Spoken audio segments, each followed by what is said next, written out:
Estudos recentes da Organização Mundial da Saúde relatam que 80% da população mundial sofre com algum tipo de dor na coluna.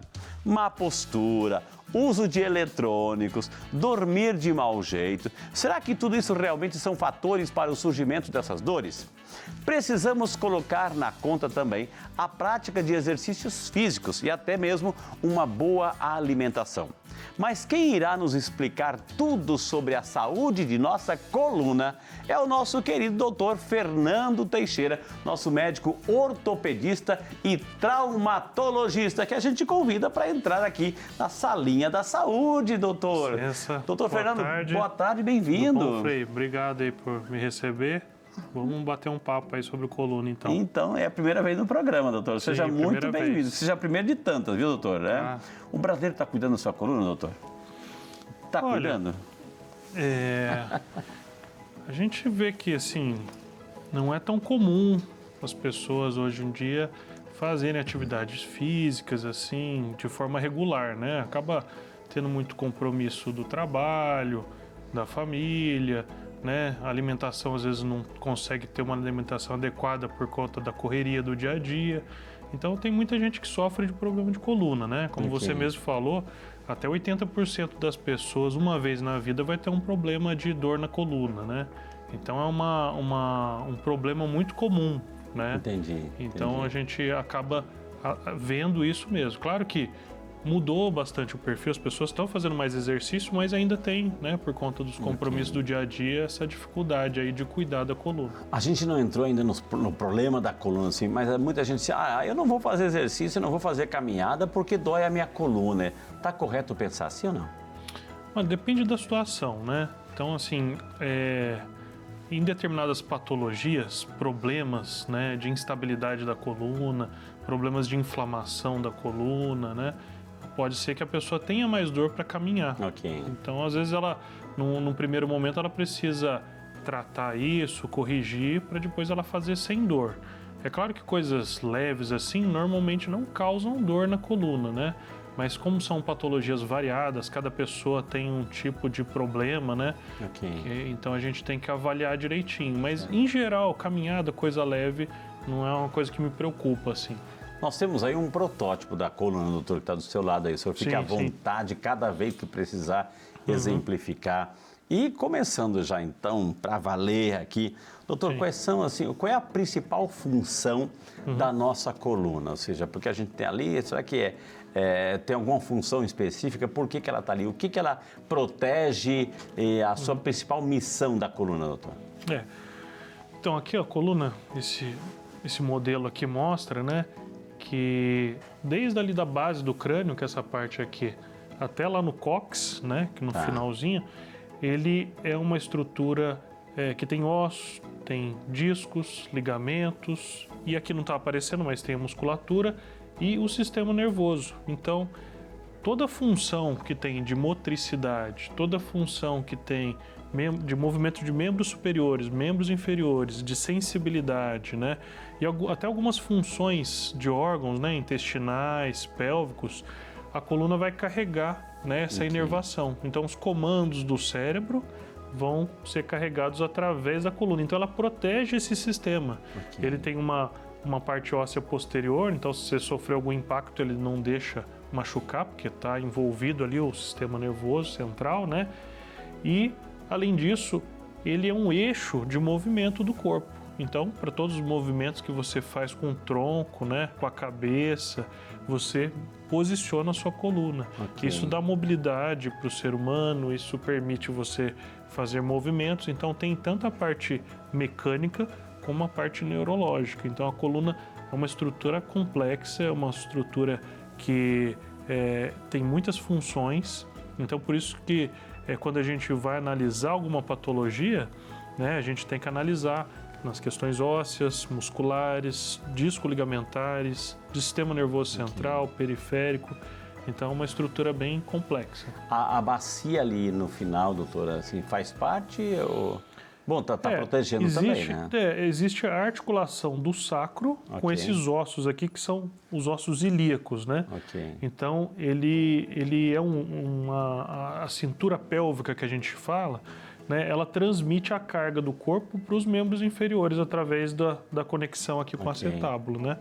Faz parte também da coluna, porque tem patologias da sacroiliaca, né? Que pode causar dores ali por instabilidade, por traumas, né? Você falou assim da questão da mobilidade, doutor. Eu vejo de vez em quando, é raro, mas tem gente que tem uma habilidade tremenda, quase dá um nó no corpo, né? Sim. De tanta mobilidade, elasticidade que tem. Isso é dom, eu imagino que seja um dom, um talento muito grande, mas é um problema ou não? Ou lá na frente essas pessoas vão ter problemas? Geneticamente, cada pessoa ela vai ter uma composição de colágeno, de proteoglicanos no corpo e que isso vai determinar a elasticidade dos tecidos. Inclusive, essas pessoas que são ginastas, normalmente eles têm um pouco de, a gente chama de frouxidão ligamentar, né? Isso é mais comum nas mulheres, né? Porque a mulher precisa de frouxidão ligamentar, por exemplo, para o parto pélvico, ela precisa ter esse movimento para o bebê sair. Então, o tipo de colágeno das mulheres é mais flexível, né? A gente pode dizer assim. Então, essa flexibilidade ela é muito genética. Então, não é todo mundo que consegue fazer aquele contorcionismo, né? Então, são pessoas que têm essa genética que favorece isso, né? Mas tem problema lá na frente, essas pessoas podem ter ou não, nasceram com essa genética e... Assim, as instabilidades, elas dependem mais de movimentos irregulares nas articulações. Então, se você tem uma pessoa que tem mais elasticidade, ela vai ter mais movimentos naquela articulação. Então, ela pode ter uma degeneração maior por conta dessas microinstabilidades. É a mesma coisa que você tem um carro que a roda ele é firme, uma roda que fica vibrando. Então, essa vibração, esse movimento irregular pode degenerar um pouco mais. E quais são as principais assim, doenças? A gente vê uma coluna, ela está em forma de S, ela é assim mesmo? Ou a nossa coluna é reta e a gente que vai dar um movimento aqui na medida que vai... Como é que é, doutora? E as principais enfermidades que podem acometer uma coluna? Então, esse formato da coluna, né, com a lordose cervical, cifose torácica, lordose lombar, o que são essas curvas? Elas são curvas para distribuição de carga no corpo e para que o centro de gravidade, né, que é onde a gente mantém a maior massa do corpo, né, ela consiga ser distribuída da melhor forma, né? Então, essas curvaturas são naturais. Claro que de pessoa para pessoa vai variar, porque vai depender do tamanho dos músculos, do tamanho do osso, da conformidade das vértebras, dos discos. Então, tem pessoas que vão ter posturas diferentes uma das outras. E existem patologias também, doenças que estão relacionadas com a postura. Então, a pessoa que tem um excesso de cifose, uma hipercifose ou uma cifose de Scheuermann, que é uma patologia, ou uma pessoa que tem uma curva no plano coronal, assim, olhando a pessoa de costas, ela tem um ombro mais alto que o outro, a pelve desnivelada. Então, você tem uma escoliose, que é uma deformidade nesse plano, né? E você me perguntou também das patologias mais comuns. Então, assim, vai depender muito da idade. Então, por exemplo, numa criança, não é comum ter uma hérnia de disco, né? Os casos mais comuns são dores musculares, dores do crescimento, né? As crianças estão passando por uma fase de crescimento que o osso às vezes cresce mais rápido que os músculos, então elas têm algumas dores. Isso é o mais comum. Mas ela pode ter também uma hérnia de disco, ela pode ter uma discite, que é uma infecção no disco, né? Que é mais comum em crianças. Pode ter um osteoma osteoide, que são patologias comuns de criança. Agora vamos pegar uma pessoa adulto, né? De 20 até 40 anos. São mais comuns as hérnias de disco. Por quê? Ela acaba forçando um pouco mais o disco e isso pode ter rupturas e extravasamento que pode comprimir o nervo, que pode causar dor, né? Patologias mais comuns. Mas a dor muscular, ela é muito comum também no adulto. Por quê? Porque no adulto ele acaba ficando, hoje em dia o trabalho das pessoas é muito sentado, né? Quando a gente fica sentado, a gente acaba ficando um pouco mais de flacidez no glúteo, flacidez no core lombar, fica com má postura. Então vai forçando as estruturas e fadigando as estruturas. É isso que o senhor se refere a forçar as estruturas? Isso. Entendi. Porque assim, se a gente ficar muito tempo sentado, com o tempo você vai relaxando, né? Exato. E aí você vai escorregando na cadeira e aí você força mais estruturas osteoligamentares, né? E acaba tendo dores, assim, a gente chama de dores musculoesqueléticas, né? Doutor, a gente ouve falar assim de a pessoa ficou paraplégica, tetraplégica. É relacionado à coluna. O que aconteceu? Sim. Foi um acidente, quebrou, fraturou, o que foi? Bom, aí nós estamos falando de sistema nervoso, né? Então a paraplegia é quando essa pessoa teve uma lesão medular, né? E aí os membros inferiores não têm força, não funcionam, tá? Dessa medula que passa no ela meio. passa, a medula vai terminar aqui mais ou menos em L1, L2, né? É o finalzinho dela, o cone medular, né? Mas ela começa lá em cima. Então, dependendo do nível que você tiver uma lesão, por exemplo, eu tive uma lesão no nível mais baixo, L1, L2. As raízes abaixo desse nível não vão funcionar, né? Tive uma lesão cervical mais alta, daí os membros superiores também não vão funcionar. Daí é uma tetraplegia, que é 4, né? Os membros superiores, membros inferiores.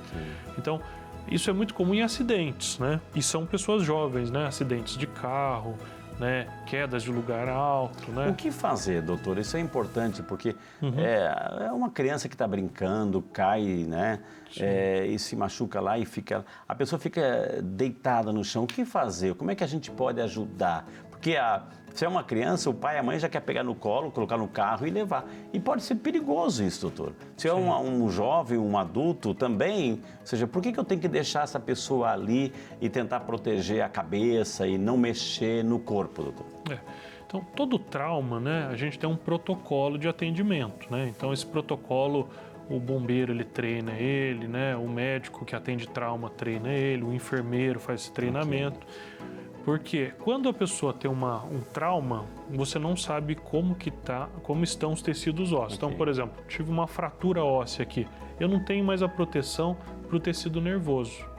Então, às vezes você já tem uma fratura e você movimentar, ele não vai ter mais a proteção, então ele rasga o tecido nervoso. E o tecido nervoso, diferente dos outros tecidos, ele é muito difícil de regenerar. Entendi. Então, você vê uma pessoa que ficou tetraplégica, ela fica a vida inteira tetraplégica. Hoje a gente ainda não tem tratamento específico para regenerar o tecido, né? É claro que existe regeneração, mas o tipo de regeneração do sistema nervoso, ele é muito mais difícil do que um sistema ósseo muscular.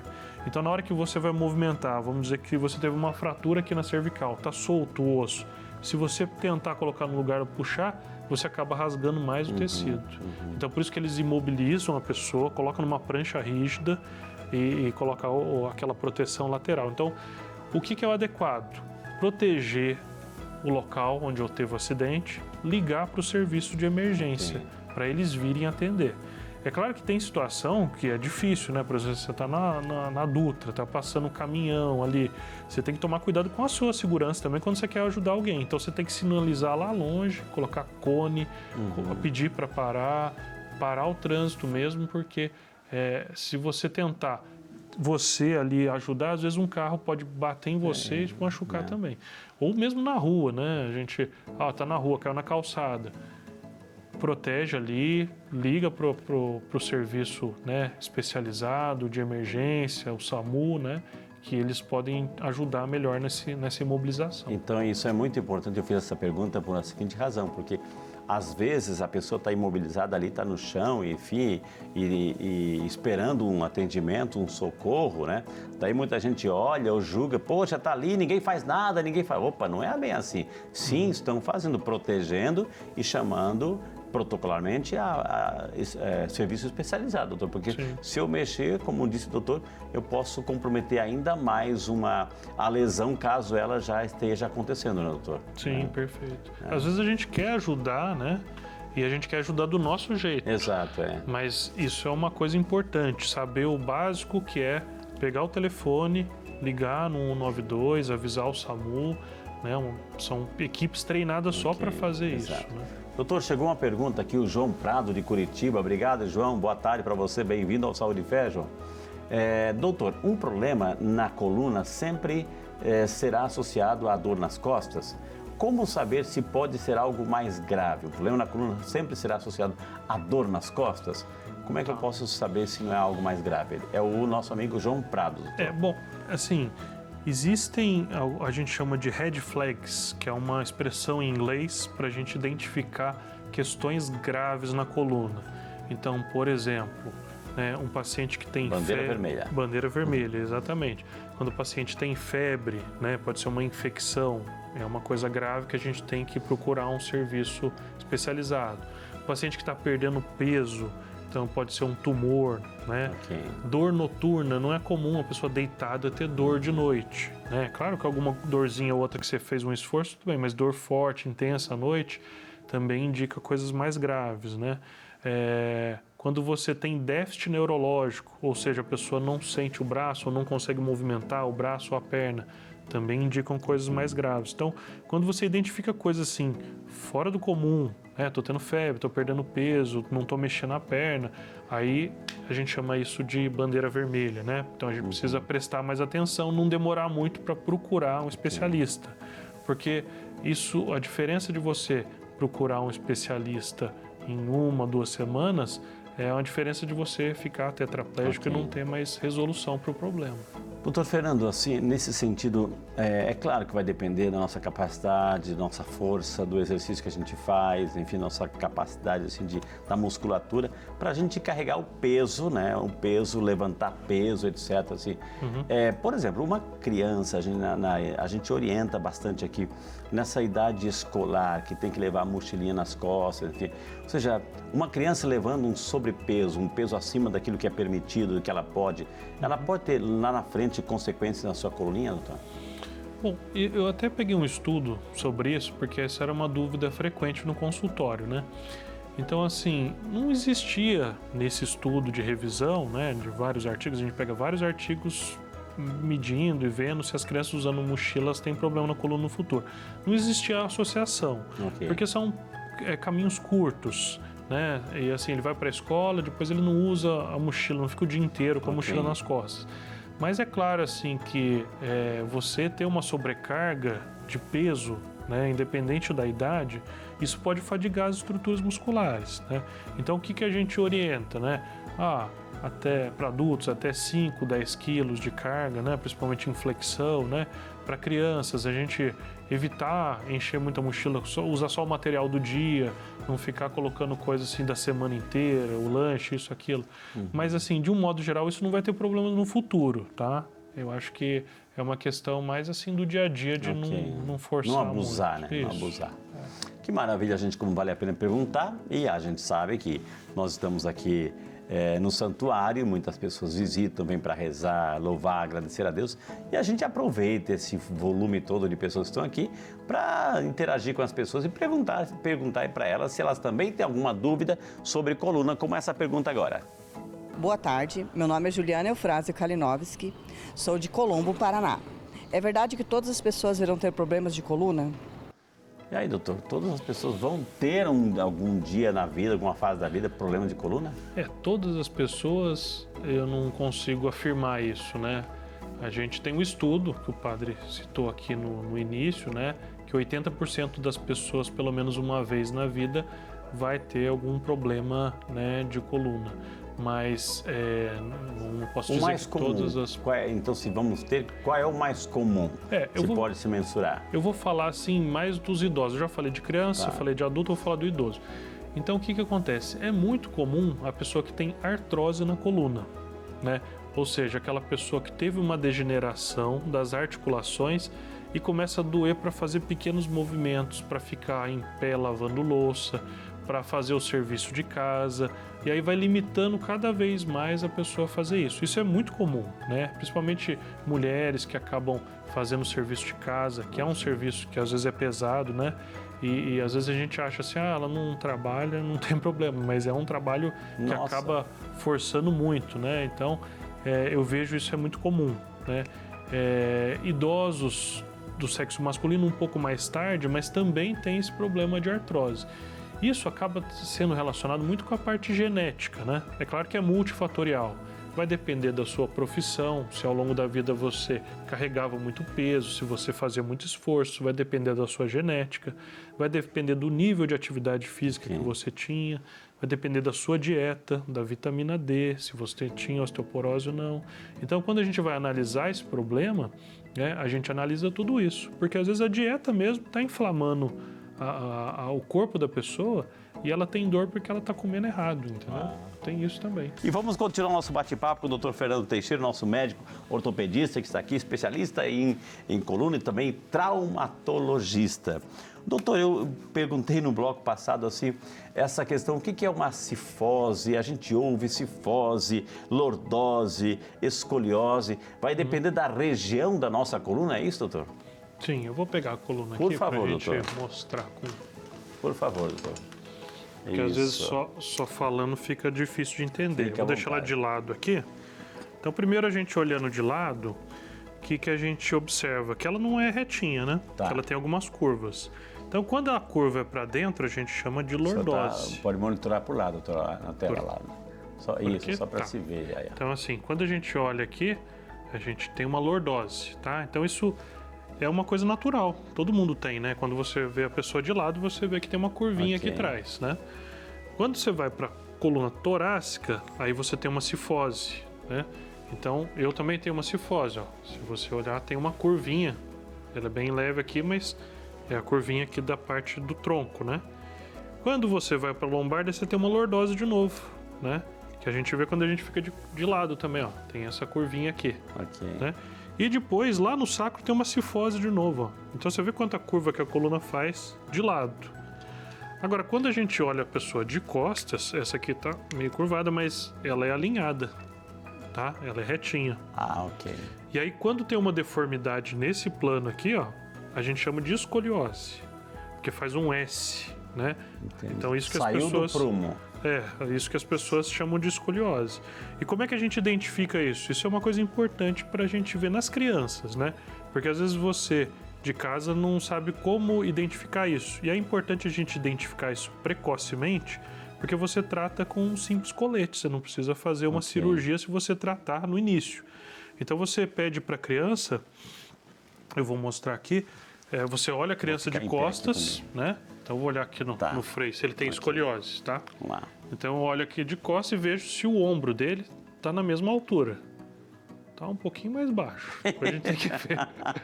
E aí a gente pede para fazer esse movimento assim, ó, para frente, Ok. tá? E eu olho aqui para ver se tem algum desnível do tórax ou da lombar.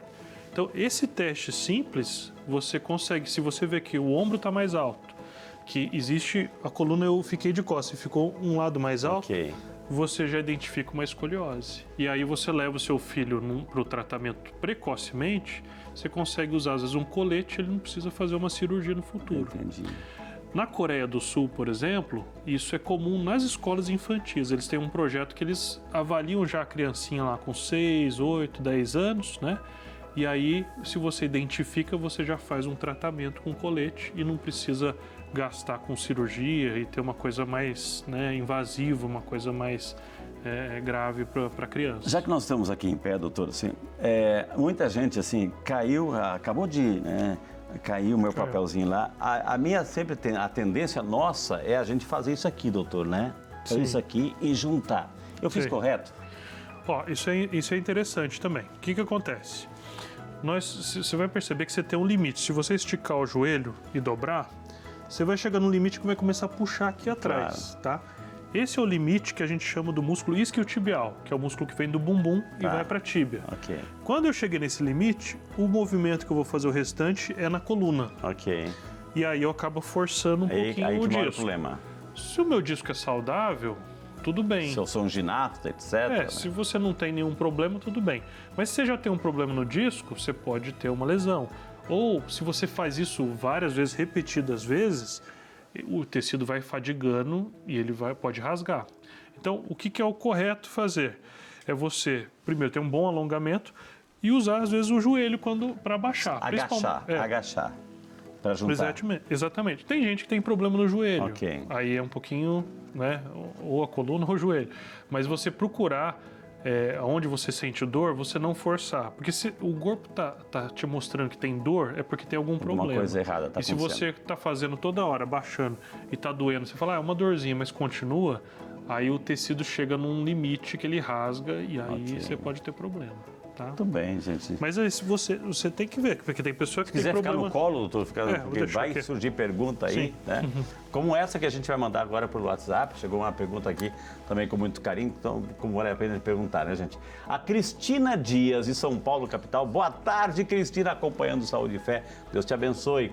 Tenho obesidade e sinto muitas dores nas costas. Sempre me falam que a dor melhora se eu emagrecer, mas tenho dificuldades em perder peso, mesmo fazendo dietas e exercícios. O que posso fazer para melhorar as dores? A relação da pergunta, doutora Cristina, é obesidade e coluna. Tem casamento aí, não? Sim.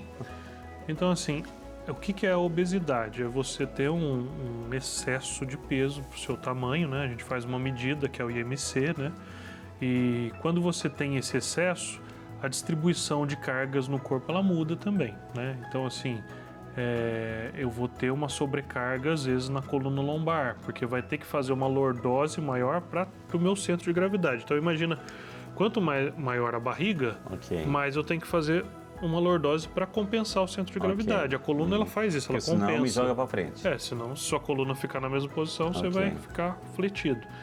Então, a obesidade, além da carga axial na coluna, ela também leva a deformidades na coluna, tá? A pessoa que é obesa, né, ela não é necessariamente porque ela tá falando aqui, eu faço dieta, faço exercício e não consigo perder. Tem pessoas que realmente não conseguem, tá? Porque o metabolismo é diferente, então tem outros problemas. Agora, existe também a questão da dieta afetar a dor no paciente, porque se você come coisas com mais trigo, com mais açúcar, por exemplo, que são substâncias que acabam inflamando o corpo, você pode ter mais dor. Então a dieta é importante no sentido de comer coisas mais naturais, salada, legumes, né, carne branca, né, peixe, frango, carne vermelha também, mas no geral a gente evitar coisa industrializada que causa inflamação e que pode gerar mais dor na coluna. Então quando eu penso na pessoa que é obesa, para tratamento de coluna eu tenho que fazer uma dieta, eu tenho que fazer exercício de fortalecimento isométrico do core, eu preciso fazer alongamento, é multifatorial o tratamento. Maravilha, né, gente? Fortalecer e melhorar a saúde da coluna, tanto de quem tem alguma comorbidade quanto de quem tem uma coluna saudável, você sabe que é muito importante. O fisioterapeuta João Vitor Marcelino Ribeiro vai nos falar sobre a importância dos exercícios para a saúde da coluna e nos dará dicas de exercícios para o nosso dia a dia. Acompanhe!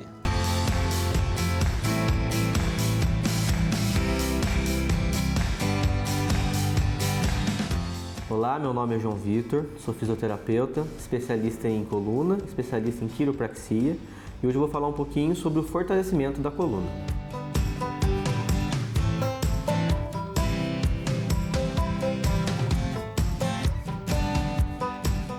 Quando a gente fala em fortalecimento da coluna, a gente está falando em saúde da coluna. Uma coluna forte é uma coluna saudável. Então, exercícios que vão trabalhar a força muscular e a estabilização da coluna, eles são de extrema importância para que o paciente tenha uma coluna saudável. Exercícios de mobilidade e força, eles são primordiais para a saúde da coluna. A mobilidade, ela vai trazer para a coluna a lubrificação articular. Pensa numa máquina. Se essa máquina precisa de óleo para funcionar e ela não tem esse óleo, ela não funciona legal. A coluna é do mesmo jeito. Se a coluna não tiver lubrificação, ela não vai funcionar bem. Então, o exercício de mobilidade vai dar essa lubrificação para a coluna. Os exercícios de fortalecimento, eles vão ajudar muito na estabilidade da coluna.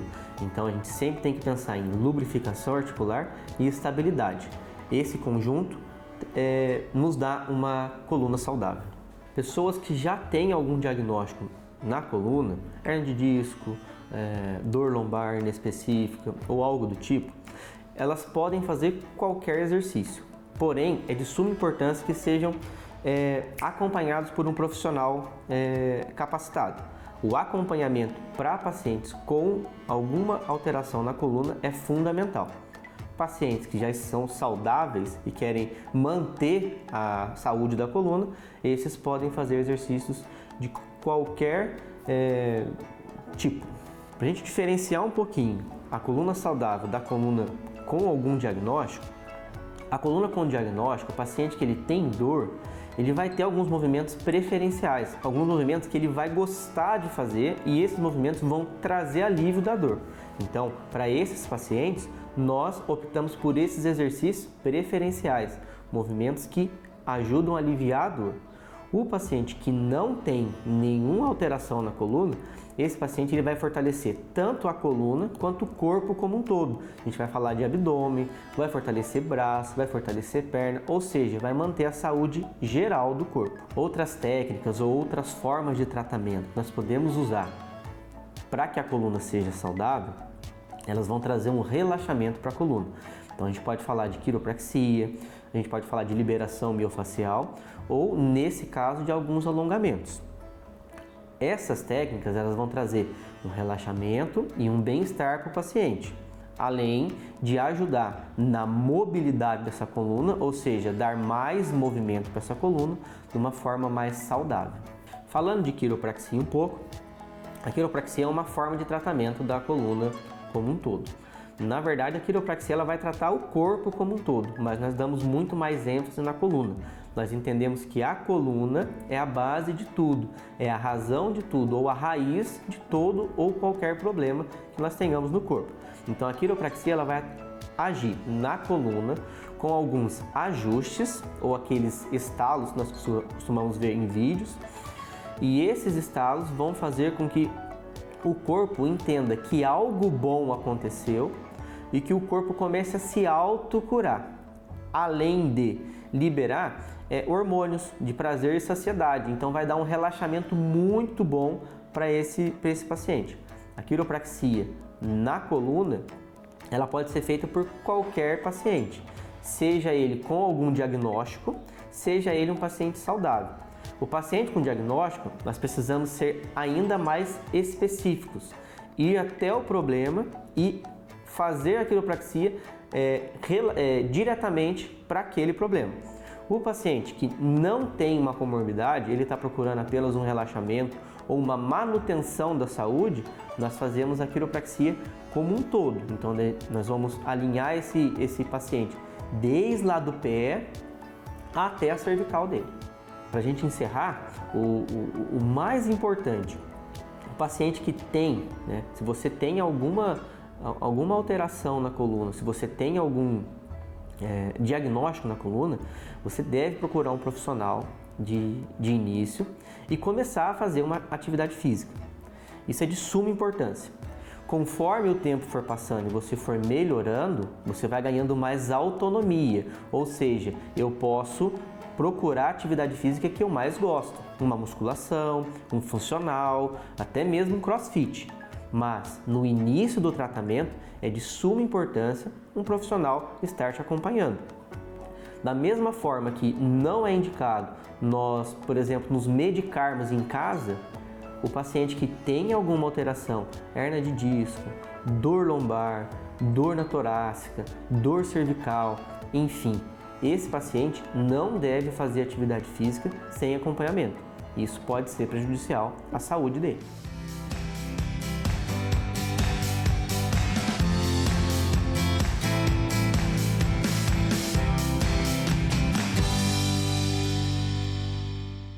Tá vendo, gente, a importância que o exercício faz para a coluna, alongamento, tudo isso é muito bom, porque aquece, dá elasticidade e, acima de tudo, coloca a musculatura aí a serviço dessa proteção da coluna. Vale a pena. Por isso que a gente quer trazer essas dicas fantásticas. Então, não tem desculpa, doutor Fernando, que quem assim acha que tem dor na coluna vai se eximir de fazer exercício. Tem que fazer exercício, doutor. Então... o exercício é importante para a gente manter a musculatura condicionada, né? Então, assim, existe um problema muito comum hoje em dia, que é as pessoas ficarem muito tempo sentadas no trabalho, né? Então, a gente tem flacidez do glúteo, a gente tem fraqueza do core lombar, a gente tem encurtamento de isquiotibiais, né? Então, todas essas alterações, elas são devido ao sedentarismo, né? Então, assim, a gente fazer exercício, como foi falado, é extremamente importante, né? existem alguns exercícios específicos para a coluna, né? Principalmente para quem tem dor, a gente faz os exercícios mais isométricos para o core, né? O que é o core? É um grupo de músculos, né, da coluna que ele dá sustentação. Existe o core lombar, o core cervical, né? A cintura escapular. Então, eu acabo no dia a dia ensinando os pacientes, né? Eu tenho vídeos gravados, deixo no site, peço para eles acessarem, para eles darem uma olhada, para eles aprenderem também, né? Olha que como legal. é que faz isso aí. Isso é bem interessante. E tem exercício de relaxamento para a coluna também, né? Eu gravei assim da metodologia que eu uso, que é a metodologia Mackenzie, né? Que eu acredito bastante que tem um resultado bom, né? Mas tem outros tipos de exercício, né? Profissionais, né? Personal que acaba trabalhando mais exercício, né? Ensinando no dia a dia para o paciente, mas o básico assim eu ensino para os pacientes também. Então tem tudo no site lá. Tem no Acessando site também. o site, depois a gente vai colocar assim para você acessar e você aprender a fazer exercício em casa aí, claro, né? Ou seja, não é só o exercício, ou seja, se você tiver algum problema antes, visite o médico, coloque a sua realidade, ou seja, não é entrar em qualquer situação e fazer exercício, porque se você já tem uma doença associada, primeiro procure entender, conhecer, passar para um ortopedista e depois, assim, a prática, ou qualquer um pode fazer aqueles exercícios, não tem perigo. Pessoas que têm dores na coluna, que são dores assim, músculo-esqueléticas, né? E até pessoas que têm hérnia de disco eu acabo orientando. Mas é sempre bom passar num atendimento antes para a gente orientar melhor. Mas assim, de um modo geral, são exercícios tranquilos de fazer, que quase 90% das pessoas pode fazer sem comprometimento. Agora, o senhor várias vezes falou assim, hérnia de disco. O que é essa hérnia de disco? É a mesma coisa que a gente ouve também, bico de papagaio, é a mesma coisa ou não? Não, é diferente. Bico de papagaio, hérnia de disco. Então, assim, aqui vai ser um pouquinho mais difícil de ver. Eu vou pegar de novo aqui. Por favor, doutor. Aqui, quem comanda o programa é o senhor aqui, doutor.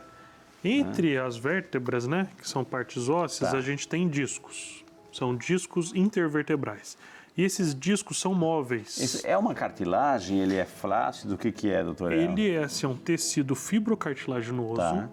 E na parte central dele, ele tem um núcleo que chama núcleo pulposo, que é gelatinoso. Então ele é formado por água, proteoglicanos e colágeno, principalmente o tipo 1. Para quê? Para que quando você ter cargas axiais ou movimentos, ele vai distribuindo esse gel, vai para um lado para o outro. É um amortecedor? É um amortecedor. É semelhante ao amortecedor de tênis, já viu que tem uma parte mais macia no centro? Quando esse ânulo ele vai se rasgando, porque ele pode ir fadigando com o tempo.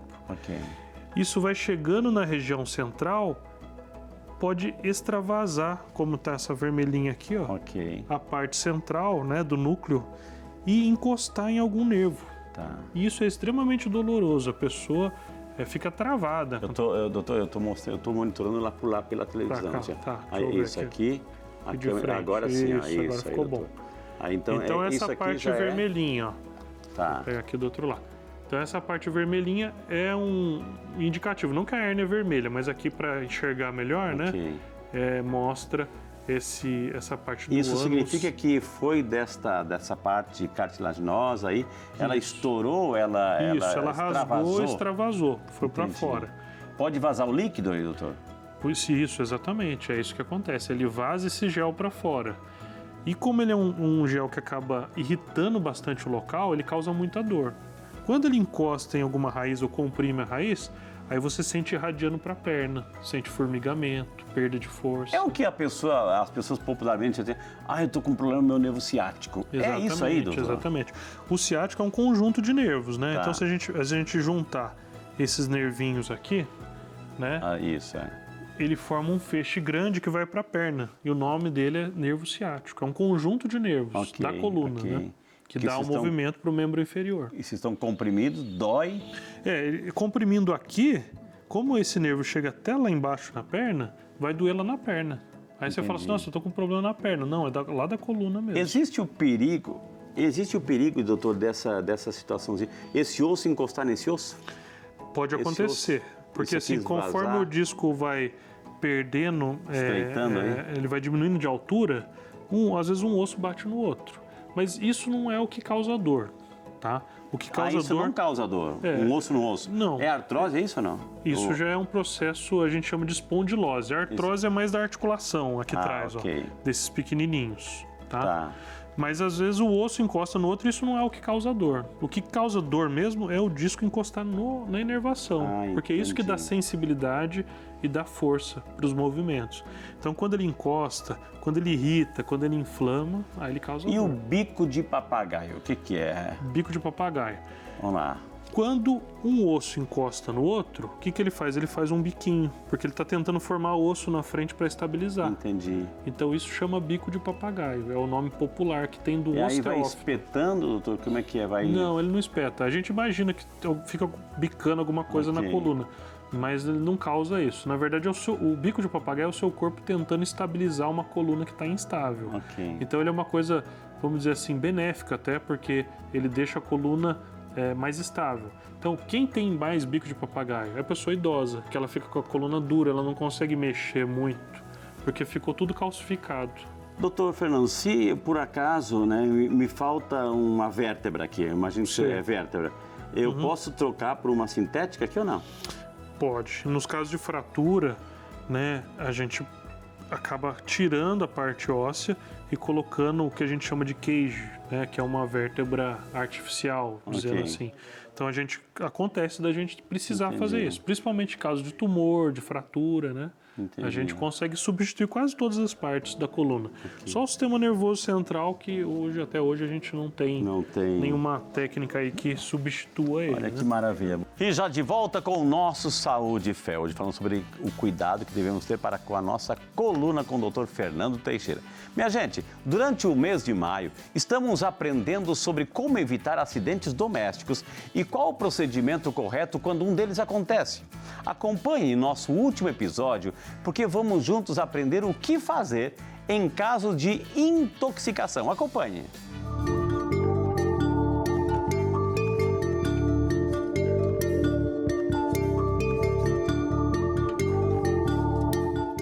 Olá, meu nome é Tatiana Diniz e eu sou bombeira aqui do Santuário Nacional de Aparecida.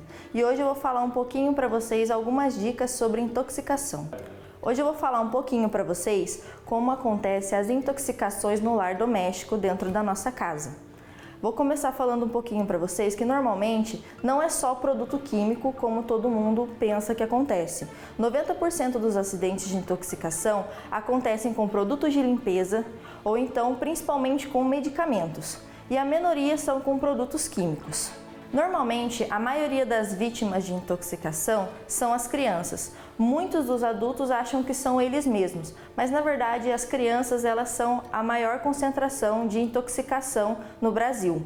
O que acontece? Normalmente, os produtos químicos eles devem ser armazenados em lugares mais reservados, mas não é somente os produtos químicos que acabam acontecendo isso com as crianças.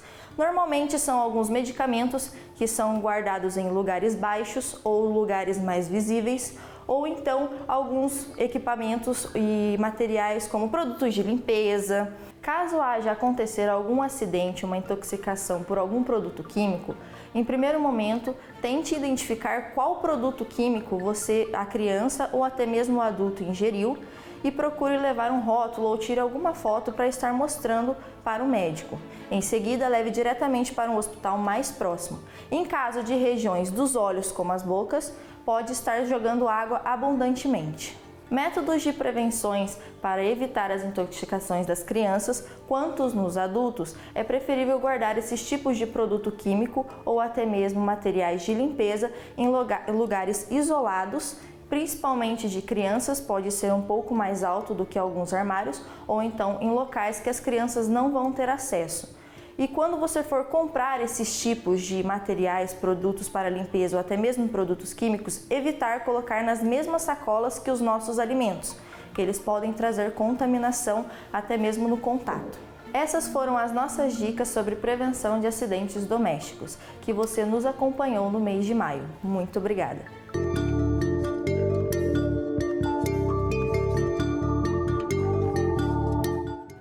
Nós e o Brasil que agradecemos, viu, Corpo de Bombeiros? Muito obrigado de coração pelo trabalho de vocês aqui no santuário e a corporação pelo país afora, viu?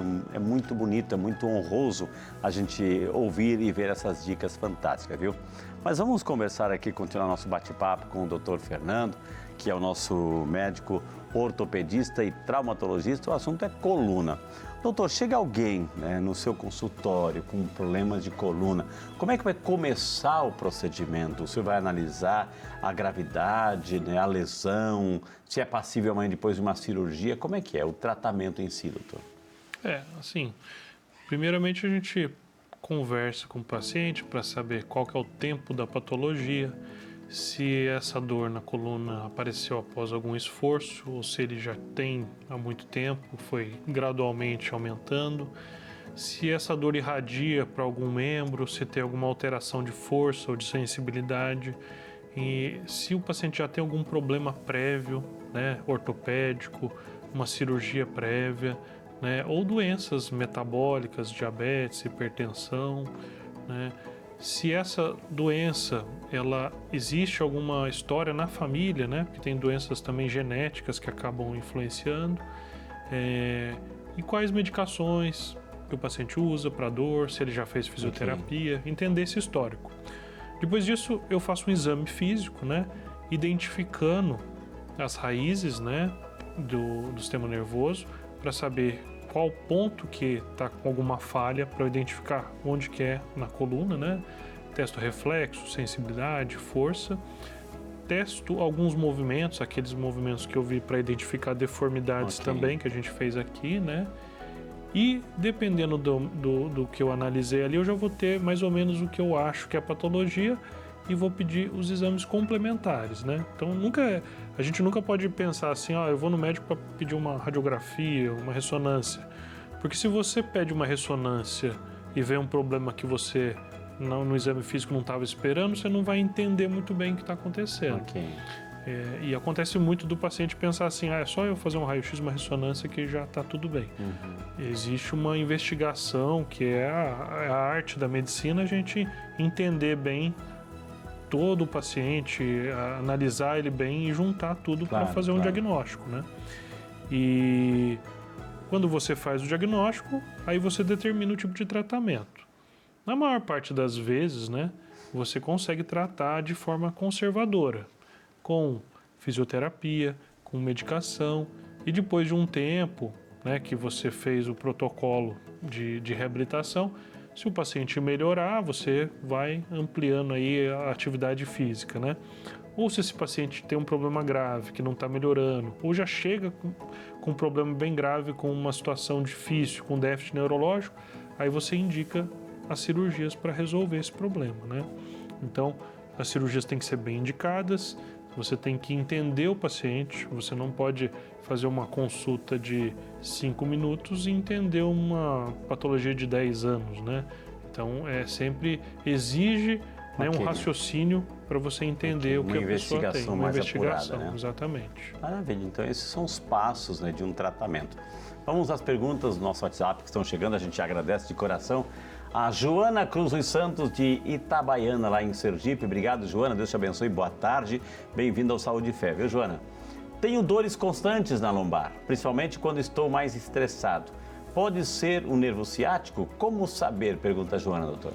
Bom, isso é interessante, né? Porque quando a gente está mais estressado, o nosso cérebro, ele fica mais estimulado. E quando a gente tem um cérebro mais estimulado, isso causa mais dor, né? Porque você, quando tem uma dor pequenininha e você está agitado, você vai sentir mais dor. Porque a interpretação da dor, ela ocorre no sistema nervoso central. Ela não é só uma dor periférica. Ela vai depender dessa interpretação. Então, pessoas que são mais deprimidas, ou pessoas que estão estressadas, ou pessoas que passaram por uma dificuldade na vida, algum período que não está muito legal, ela vai sentir mais dor. Isso faz parte da interpretação do sistema nervoso central. A gente entende a dor, né, de acordo com o nosso estado, né, emocional. Isso é importante. Agora, ele perguntou se isso tem a ver com o ciático. Pode ser que você tenha um problema no ciático, aí por você estar estressado, você sente mais. Às vezes você está entretido com alguma coisa, ou você está mais feliz, às vezes você esquece aquele problema ali que você está com dor e você continua a vida ali, mesmo tendo dor, não te incomoda tanto.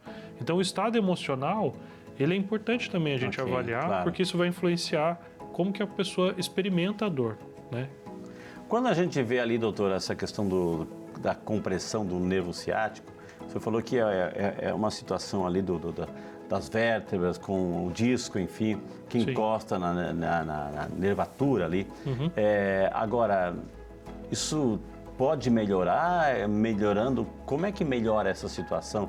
Fazendo uma cirurgia ali, tentando como evitar que isso não atrapalhe a ramificação do nervo ciático? Bom, quando você tem uma compressão no nervo, a primeira coisa que você tem que fazer é avaliar quanto que isso está afetando a parte neurológica do paciente. No caso das hérnias de disco, 90% dos casos resolve com fisioterapia, com tratamento conservador. 10% dos casos são cirúrgicos. São casos que, apesar do processo, né, de regeneração do tecido, ele ainda continua comprimindo a inervação, né? Que são as raízes que formam o ciático, né? A gente falando do ciático aqui, ela pode estar comprimida. Quando a raiz fica comprimida, essa raiz pode não conduzir a força, a sensibilidade e ocasionar um déficit permanente nesse paciente. Então, nesses casos, eu vou indicar cirurgia, né? E hoje tem técnicas avançadas de cirurgia, né? Eu faço uma cirurgia de hérnia de disco de manhã, à tarde o paciente já está de alta, né? Com acesso menor, né? No caso a endoscópica, que é uma técnica nova, né? Que a gente utiliza e que a gente pode fazer praticamente em todas as idades também. Existem outras cirurgias mais complexas, né? Mas cada caso vai ter uma indicação específica. Mas falando de hérnia de disco, a maior parte dos casos, quando são cirúrgicas, eu resolvo com cirurgia endoscópica. Maravilha, gente. E nós fomos aí às ruas, aos corredores do santuário e falamos assim, olha, gente, o tema com o Dr. Fernando é sobre coluna. Alguém tem alguma pergunta? E chegou mais essa pergunta pra gente. Boa tarde, meu nome é Rodrigo Brunelli, eu sou de Águas da Prata, São Paulo. Eu gostaria de saber se ficar muito tempo sentado ou em pé pode causar problemas na coluna. Muito bem, Rodrigo. E aí, doutor? Bom, ficar muito tempo sentado e em pé pode causar problemas na coluna. Sentado, o que acontece? A gente, quando fica muito tempo sentado, a gente relaxa a musculatura, né? Então, o glúteo, por exemplo, que ele protege ali a região do cóccix, quando ele fica relaxado, você encosta mais o cóccix na cadeira. Então, tem muitas pessoas que têm dor no cóccix, né? E não pode ver uma cadeira de madeira e falar, eu não vou sentar aqui que isso...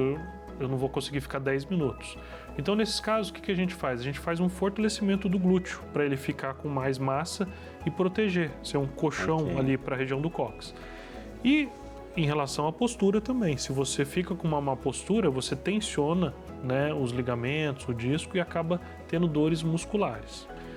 De pé, o que acontece? Pessoas que têm artrose, principalmente, quando elas ficam muito tempo de pé, elas acabam sentindo dor, porque a carga axial nas articulações ela é maior.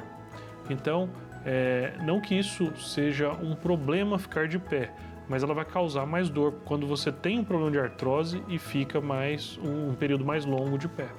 A falta de cálcio, a falta de vitamina D, né? Isso pode ter sérias consequências em nossa coluna, doutor? Sim, isso é uma coisa também muito importante, né?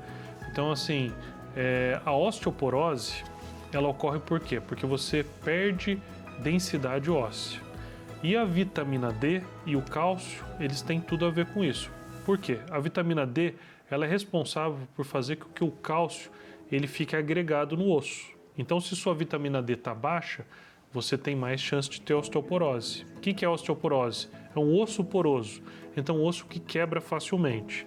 Então, principalmente as mulheres, né, quando elas entram no período da menopausa, a densidade óssea vai se perdendo 1% ao ano. Então, ela tem uma chance muito grande de ter osteoporose. E, eventualmente, quando você tem osteoporose e não trata, né, com suplementação de vitamina D e, às vezes, em algumas situações, cálcio, né, você pode ter fraturas por conta dessa vértebra mais porosa. Então, você passa, por exemplo, num buraco. Eu já tive uma paciente que ela estava fazendo uma excursão, inclusive aqui para Aparecida, de ônibus, passou num buraco e na hora que deu o tranco ela fraturou.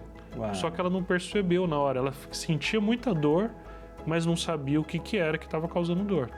E aí ela, depois de passou no pronto atendimento, fez o raio-x, mas não identificaram.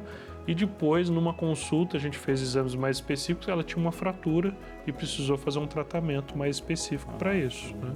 Então é um risco a pessoa achar, eu tenho osteoporose, eu não vou tomar mais a vitamina D e tal, e aí ela ter uma fratura por coisas leves, uma queda na rua, um ônibus que passa num buraco. Então é muito importante manter a vitamina D e o cálcio nos níveis adequados.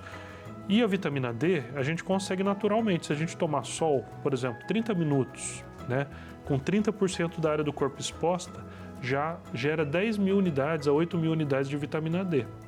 Só que a gente não tem costume de tomar sol, porque a gente acaba ficando em lugar fechado, né? Então, a gente, quando não consegue tomar sol, daí a gente tem que suplementar por via oral. Doutor, mais uma pergunta. Chegou a Carla Almeida, de Ribeirão Preto, São Paulo. Boa tarde, Carla. Bem-vindo. Deus te abençoe. Meu filho mais velho, de 18 anos, dorme na parte de cima do beliche. Um dia, quando acordou, ele pulou direto para o chão e travou a coluna. Isso pode acontecer com qualquer pessoa? Pergunta a Carla, aí, preocupada assim, com o filhão que deu um salto, deu uma de Homem-Aranha lá e travou a coluna, doutor. Então, Carla, é o que acontece. Qualquer pessoa, se descer da beliche de mau jeito, ele pode ter uma lesão aí muscular, um ligamento, então, no disco, né? Então, isso aí pode ser acontecer um acidente, né? É claro que, em geral, né, principalmente os mais novos, assim, eles pulam da beliche, pulam do muro e tal, sobem em árvore, não acontece uma lesão, né? Mas a gente não dá para prever isso, né? Então, assim, eu costumo dizer que a gente não sabe, né, como é que está a nossa coluna naquele momento, mas sempre tomar cuidado, né, para pular e tal, né? Uma orientação para as gestantes, principalmente quando chega assim no 8º mês, 9º mês, assim, aquela barriga esperando o neném e de repente todos os órgãos estão ali comprimidos, apertados, se ajeitando ali, porque é uma vida que está ali. E a coluna, que orientação para as gestantes, doutor? Bom, para as gestantes, existem algumas limitações de medicamentos, por exemplo, por conta da gestação, então ela não vai conseguir tomar muita medicação para dor, vai ter que tomar as coisas mais levinhas, né? Então acaba tomando coisas de pirona, paracetamol.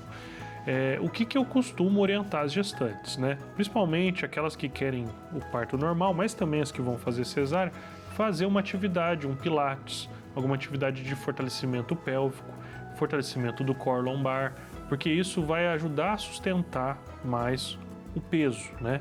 Porque o centro de gravidade muda e a lordose aumenta. A pelve ela abre um pouquinho mais, porque ela está esperando que vai nascer o bebê, então vai ter esse incômodo. A outra coisa que eu uso é a cinta, né? Então tem uma cinta para gestante que ela fica bem abaixo da barriga e ela dá uma melhor sustentação para a carga. Isso dá um alívio na gestante também, né?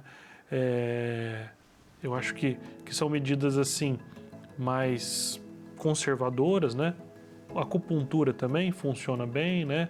Massagem, né? Porque a gente acaba não podendo fazer muita medicação porque você tem que cuidar da mãe e do bebê, claro, né? Então, eu acho que essas são orientações básicas. Claro que em alguma situação ou outra a gente faz alguma coisa diferente e tal, mas em geral é uma fisioterapia, é um pilates, é uma acupuntura. Natação ajuda? Água. A natação ajuda também, porque você diminui carga, né? Dentro da água você acaba diminuindo carga. Então pode fazer hidroginástica, eu acho que isso é importante também. E isso para todas as idades, independente de ser gestante ou não, homem ou mulher, pode fazer. Sim. Ajuda. Ajuda.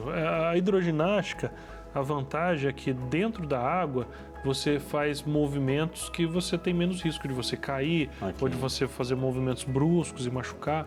Então, assim, em geral, a gestante, o idoso, eu acabo indicando sim a hidroginástica, exercício dentro da água, porque eu acho que tem um resultado muito bom.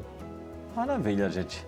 Eu aprendi muito hoje aqui, eu tenho certeza que você também aprendeu, anotou, guardou as informações para cuidar mais e melhor desse bem tão precioso que é a nossa coluna, que protege ali órgãos essenciais para a nossa sobrevivência, para a nossa vida, viu, gente?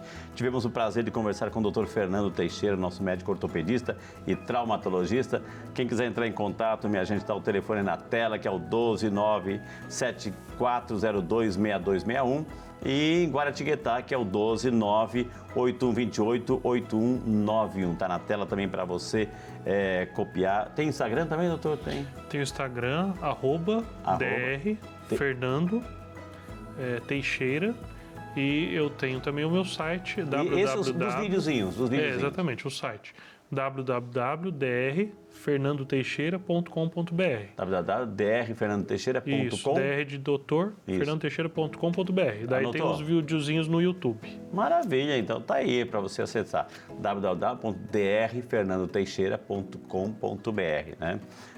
E com muito carinho. Então, doutor, muito obrigado, viu, pela sua gentileza de vir até aqui e nos ajudar a cuidar desse bem precioso da nossa coluna, viu, doutor? Eu agradeço. Que Deus Espero que eu tenha ajudado bastante gente. Muito, com a pedagogia clara, objetiva, né? E com exercícios aqui ao vivo, né? Maravilha. Ótimo. E depois desse momento tão especial, onde a gente aprendeu a cuidar do nosso corpo, nós também precisamos cuidar da nosso lado espiritual. Então tá chegando o nosso momento de oração. Que bonito, né? Que bonito a gente também ter esse cuidado pelo lado espiritual, né? Se a coluna que a gente aprendeu com o Dr. Fernando assim, é importante, que nos mantém fisicamente em pé, os nossos movimentos, a oração também nos mantém em pé, com o nosso ânimo, nossa boa vontade, nosso desejo de sermos melhores, de fazermos o bem, de sermos apoio e sustento na vida das pessoas. É isso que o Senhor quer, é isso que Nossa Senhora quer, que sejamos também apoiadores. São Paulo vai dizer, suportai-vos uns aos outros. Não é suportar, não te suporto, mas ser um suporte, ser aquela pessoa que está do lado para não deixar cair. Isso também é o cuidado especial que a gente quer que você tenha com você e com aquelas pessoas que estão com você, que moram com você, viu? Então, quero oferecer esse momento de oração, colocando também a sua família no manto sagrado de Nossa Senhora, por esse programa, por você que está doente, enfrentando algum tipo de tratamento, pedindo também a intercessão de Nossa Senhora por todas as pessoas que estão hospitalizadas e aquelas pessoas que estão se tratando do câncer. A gente também pede a intercessão de Nossa Senhora Aparecida e São Peregrino, que é considerado o santo protetor contra o mal do câncer. Então, para essas pessoas a gente invoca uma bênção especial, viu? E quero convidar agora você a segurar o copo d'água. Nunca esqueça que cada programa no final a gente sempre vai abençoar a água. Então, para você tomar o seu remedinho, viu? Senhor Deus de infinita bondade e misericórdia, aqui te apresentamos, Senhor, esta água tão limpa, tão pura e transparente. Dignai-vos, Senhor, abençoá-la, santificá-la, purificá-la e que ao tomarmos esta água, Senhor, desça sobre cada filho, em especial aqueles que nos acompanham e dentre eles os mais fragilizados e enfermos. A bênção de Deus Todo-Poderoso, Pai, Filho e Espírito Santo. Amém. Pode tomar sua água. E que Deus abençoe você, viu, gente? Deus abençoe muito você. E nesta quarta-feira, 31 de maio, às 7h30 da noite, estreia aqui na TV Aparecida a Novena Perpétua. É um momento oracional em louvor a Maria, Mãe de Jesus, em que pediremos sua intercessão e proteção materna para as nossas vidas. Os irmãos missionários redentoristas esperam você para esse momento de louvor e prece, ao vivo, direto do Santuário Nacional. Não perca esse momento muito bonito de oração e acompanhe toda quarta-feira às 7h30 da noite a Novena Perpétua aqui na TV Aparecida. Amém? O Senhor esteja convosco, Ele está no meio de nós. E por intercessão da bem-aventurada Virgem Maria, Senhora de Aparecida, do glorioso São José e São Peregrino, desça sobre você, sua casa, família, amigos, enfermos, trabalhos, estudos, projetos. A benção de Deus Todo-Poderoso, Pai, Filho e Espírito Santo. Amém. Um excelente sábado, um excelente final de semana. E lembre-se, minha gente, cuide desse corpo, ele é templo do Espírito Santo de Deus. Deus abençoe, bom final de semana e até semana que vem, se Deus quiser.